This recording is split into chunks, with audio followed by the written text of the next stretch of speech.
Bonjour à tous, on se retrouve aujourd'hui pour une vidéo pour parler du sacre de Naples hier soir. Naples qui se déplaçait à l'Udinese pour valider enfin son titre après 33 ans d'attente, 33 ans de disette. Il fallait une victoire ou un match nul mais avec un autre match qui leur permet d'avoir le titre. Naples a été tenu en échec à l'Udinese. Et Naples, malgré ce match nul, ça leur permet d'avoir le Scudetto. Après une saison 2022-2023 historique, malgré le match nul hier à l'Udinese, le Napoli remporte la Serie A suite à son match nul un but partout en déplacement chez l'Udinese hier soir lors de la 33e journée de notre chère Serie A. Une étiquette entre guillemets de loser qui collait à la peau de Naples depuis 33 ans de disette. Et pour le Napoli, ce Scudetto remporté n'était pas arrivé depuis trop longtemps. Il devait arriver cette année. Depuis de gros problèmes, notamment financiers, au début des années 2000, les Napolitains étaient même descendus jusqu'en Série C, bien loin de la génération guidée par Diego Armando Maradona, qui régnait en Serie A et avec un sacre en 87 et en 90. Les deux seuls titres que Naples ait remportés, c'était en 87 et en 90, soit 33 ans de disette. Mais Naples est un club éternel, et la formation de Company est revenue rapidement sur le devant de l'échiquier national, sans pour autant réussir à avoir le Scudetto. Deuxième en 2013, deuxième en 2016, deuxième en 2018, deuxième en 2019, mais aussi troisième en 2011, 2014, 2017 et même 2022, l'année dernière. Donc depuis toutes ces années, Naples finit toujours sur le podium, finit toujours à la deuxième ou à la troisième place et est toujours qualifié pour la Ligue des Champions, mais n'a jamais réussi à avoir le titre, le Scudetto. Cette fois-ci, ils ont certes longtemps échoué lors de la dernière ligne droite, et ces dernières années, ils ont certes jamais réussi à avoir le Scudetto, mais cette année, ils réussissent.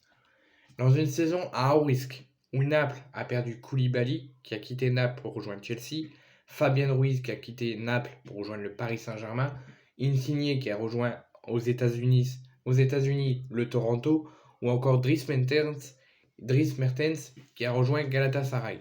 Donc déjà,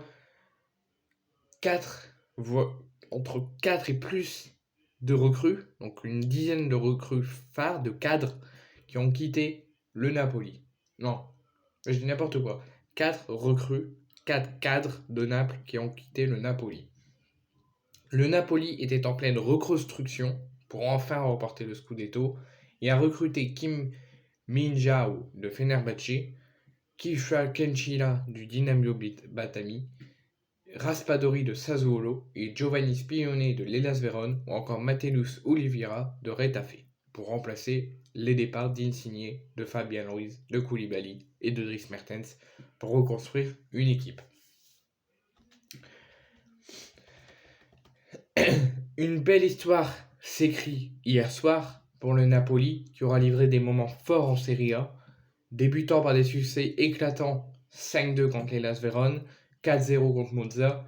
Le Napoli avait été ensuite accroché par la Fiorentina 0-0 et par Lecce avant de lancer une série de 11 victoires en Serie A, notamment contre la Lazio et contre l'AC Milan qui leur a permis de prendre la tête de la Serie A après seulement 7 journées.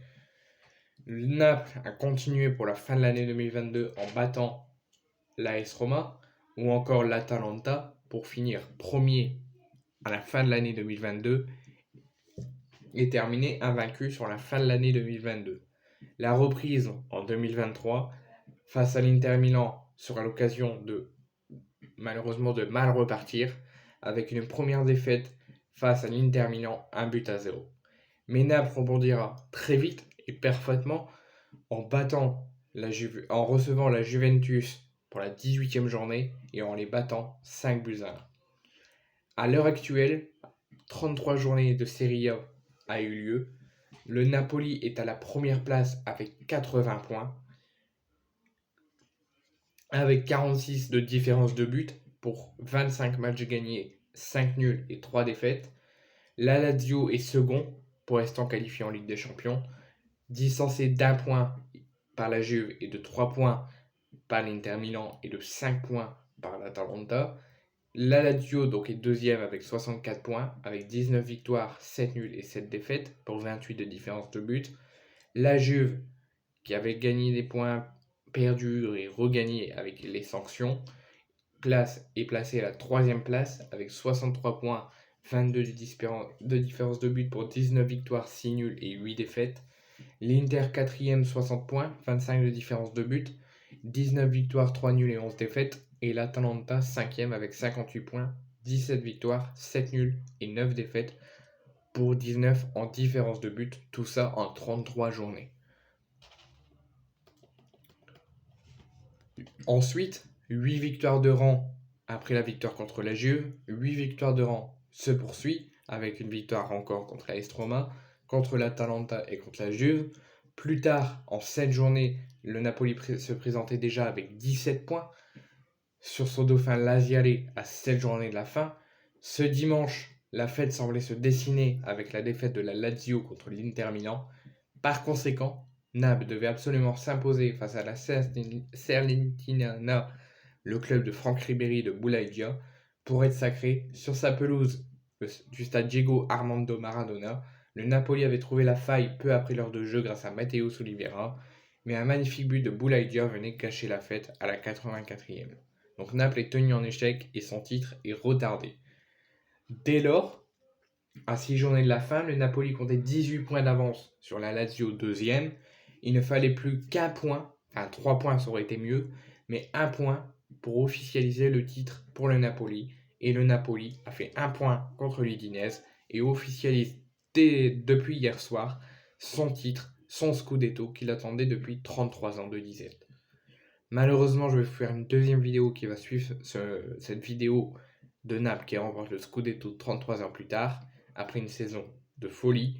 Malheureusement, il s'est passé quelque chose de très grave pendant les festivités de ce titre, et je vous en ferai une vidéo juste après que celle-là elle est publiée et décrite.